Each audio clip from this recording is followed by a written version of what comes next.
Assalamualaikum warahmatullahi wabarakatuh. Halo, apa kabar anak-anak ibu?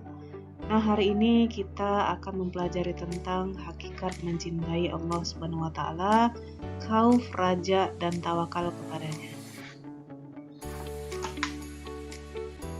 Baiklah anak-anak ibu, adapun tujuan pembelajaran kita kali ini tujuannya adalah agar kalian dapat menganalisis cabang iman, hakikat mencintai Allah Subhanahu wa taala, khauf, raja, dan tawakal kepadanya.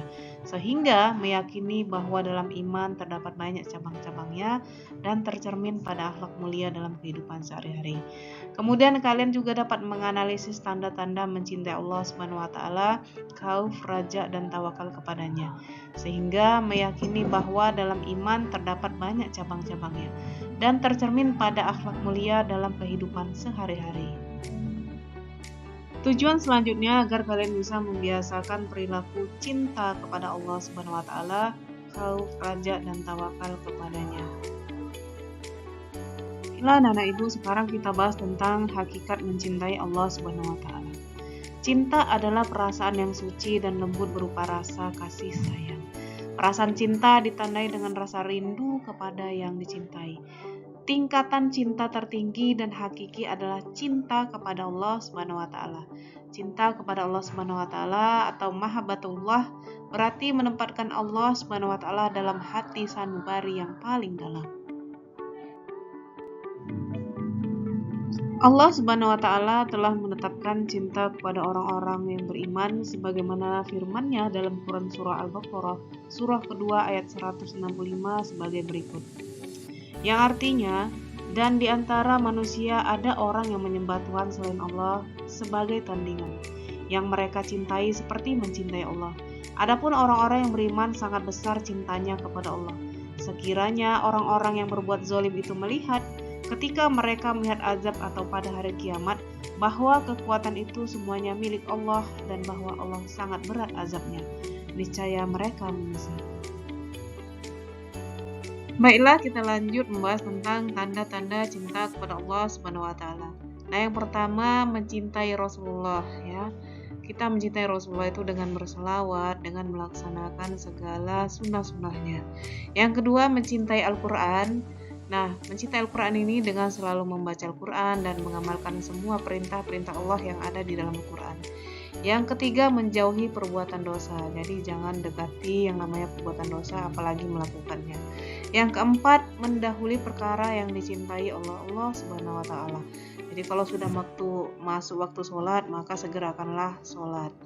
Yang kelima, tak gentar menghadapi hinaan. Nah, kalau ada orang yang menghina kita, tidak perlu dibalas dengan hinaan, tapi cukup sabar dan jangan pernah takut atas hinaan-hinaan orang lain dan jadikanlah hinaan itu sebagai motivasi hidup. Jadikanlah hinaan itu menjadikan kita seorang yang kuat. Oke, selanjutnya gimana sih cara meningkatkan cinta kepada Allah Subhanahu wa taala? Jadi caranya itu yang pertama memahami besarnya cinta Allah Subhanahu wa taala kepada hambanya. Yang kedua, senantiasa membersihkan hati. Yang ketiga, mempelajari ilmu agama secara mendalam. Baiklah anak-anak ibu, selanjutnya kita bahas tentang hakikat takut kepada Allah Subhanahu wa taala atau khauf. Rasa takut merupakan sifat orang bertakwa, sekaligus merupakan bukti iman kepada Allah Subhanahu wa taala. Rasa takut ini akan semakin meningkat seiring meningkatnya pengetahuan tentang Rabb-Nya. Secara tegas, Allah Subhanahu wa taala memerintahkan orang beriman agar takut kepadanya.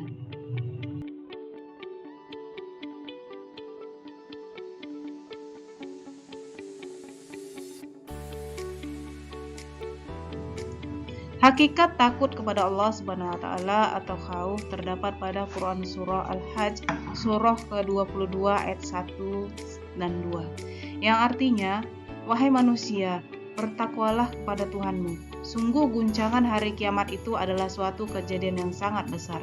Ingatlah pada hari ketika kamu melihatnya atau guncangan itu, semua perempuan yang menyusui anaknya akan lalai terhadap anak yang disusuinya. Dan setiap perempuan yang hamil akan keguguran kandungannya. Dan kamu melihat manusia dalam keadaan mabuk, padahal sebenarnya mereka tidak mabuk. Tetapi azab Allah itu sangatlah keras. Nah, secara tegas ayat ini menyuruh kepada manusia agar takut kepada siksa Allah Subhanahu wa taala. Dalam hadis riwayat Bukhari dan Muslim dijelaskan bahwa rasa takut kepada Allah Subhanahu wa taala harus diikuti dengan ketaatan dan amal soleh. Dengan amal soleh inilah seorang mukmin berharap mendapatkan balasan berupa surga. Seorang mukmin harus berusaha menghindari api neraka dengan amal soleh. Salah satunya dengan bersedekah. Rasulullah SAW pernah bersabda yang artinya, dari Adi bin Hatim radhiyallahu anhu berkata, saya mendengar Nabi SAW bersabda, takutlah kamu sekalian terhadap api neraka walaupun hanya bersedekah dengan separuh biji kurma. Baiklah, selanjutnya kita bahas tentang tanda-tanda takut kepada Allah Subhanahu wa taala. Yang pertama, tampak dari ketaatannya kepada Allah Subhanahu wa taala. Yang kedua, menjaga lisan dari perkataan dusta. Yang ketiga, menghindari iri dan dengki. Yang keempat, menjaga pandangan dari kemaksiatan. Kelima, menjauhi makanan haram. Keenam, menjaga kaki dan kedua tangan dari sesuatu yang haram. Baiklah anak-anak ibu, sekarang kita bahas tentang hakikat berharap pada Allah Subhanahu wa taala atau raja. Nah, secara etimologis atau bahasa, raja berarti mengharap sesuatu atau tidak putus asa. Hal ini sesuai dengan firman Allah Subhanahu wa taala dalam Quran surah Al-Kabut surah ke-29 ayat 5 yang artinya, barang siapa berharap pertemuan dengan Allah, maka sesungguhnya waktu yang dijanjikan Allah pasti datang, dan Dia yang Maha mendengar, Maha mengetahui.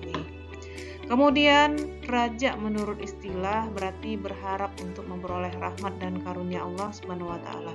Sifat raja ini harus disertai optimis, perasaan gembira, sikap percaya dan yakin akan kebaikan Allah Subhanahu wa taala. Lebih dari itu, sifat raja harus dibarengi dengan amal-amal soleh untuk meraih kebahagiaan di akhirat.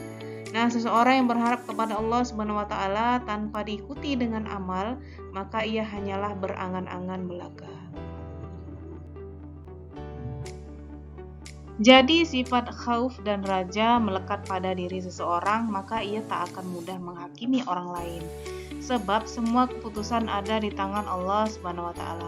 Misalnya ketika kita melihat orang yang ahli maksiat, kita tidak boleh memvonis orang tersebut masuk ke neraka. Bisa jadi dalam hatinya ada harapan Allah Subhanahu wa taala akan mengampuninya, hingga Allah Subhanahu wa taala memasukkannya ke surga. Sebaliknya, seseorang yang rajin ibadah atau bisa dibilang ahli ibadah bisa jadi masuk ke neraka Allah. Kenapa? Karena ada sifat sombong di dalam hatinya. Baiklah anak ibu, gimana sih cara menumbuhkan sifat raja pada diri kita? Jadi caranya itu yang pertama, muhasabah atas nikmat-nikmat Allah Subhanahu wa taala. Yang kedua, mempelajari dan memahami Al-Qur'an. Yang ketiga, meyakini kesempurnaan karena Allah Subhanahu wa taala. Nah, selanjutnya gimana sih manfaat sifat raja? Jadi sifat raja ini sangat bermanfaat bagi kita. Yang pertama, kita itu semangat dalam ketaatan kepada Allah Subhanahu wa taala. Yang kedua, tenang dalam menghadapi kesulitan. Yang ketiga, merasa nikmat dalam beribadah kepada Allah Subhanahu wa taala. Yang keempat, menumbuhkan sifat optimis.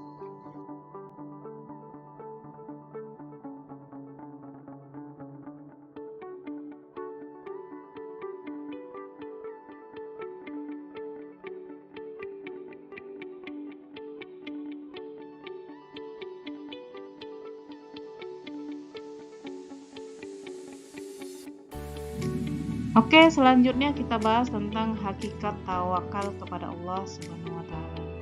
Tawakal artinya menyerahkan segala sesuatu permasalahan kepada Allah Subhanahu wa taala setelah melakukan usaha sekuat tenaga. Nah, seseorang yang bertawakal adalah seseorang yang mewakilkan atau menyerahkan hasil usahanya kepada Allah Subhanahu wa taala. Sifat ini merupakan bentuk kepasrahan kepadanya sebagai zat yang maha kuasa atas segala sesuatu. Tidak ada rasa sedih dan kecewa atas keputusan yang diberikan Allah Subhanahu wa taala.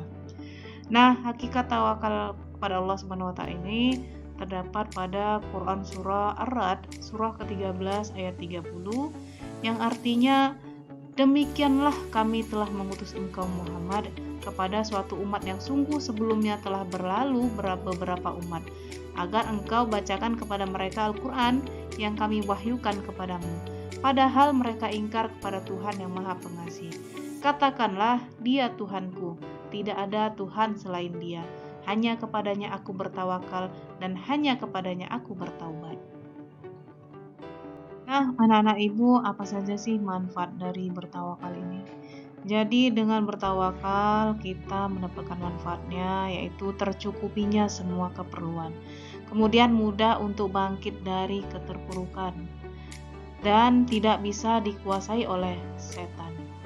Selanjutnya kita akan memperoleh nikmat yang tiada henti dan kita juga akan menghargai hasil usaha kita sendiri. Baiklah anak-anak ibu, setelah tadi kita bahas tentang cinta kepada Allah, khauf, raja, dan tawakal kepada Allah Subhanahu wa taala, maka dapat kita tarik kesimpulan bahwa setiap umat Islam harus mempelajari dan menerapkan cabang-cabang iman, terutama mahabbah, khauf, raja, dan tawakal kepada Allah Subhanahu wa taala.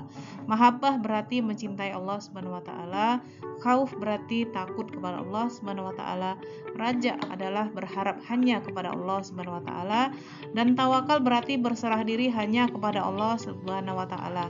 Jika menerapkan keempat cabang-cabang iman tersebut dalam kehidupan sehari-hari, maka dapat meningkatkan keimanan dan ketakwaan kita kepada Allah Subhanahu wa taala. Baiklah anak-anak ibu, berikut ini refleksi. Ada beberapa pertanyaan, silahkan kalian jawab dengan baik.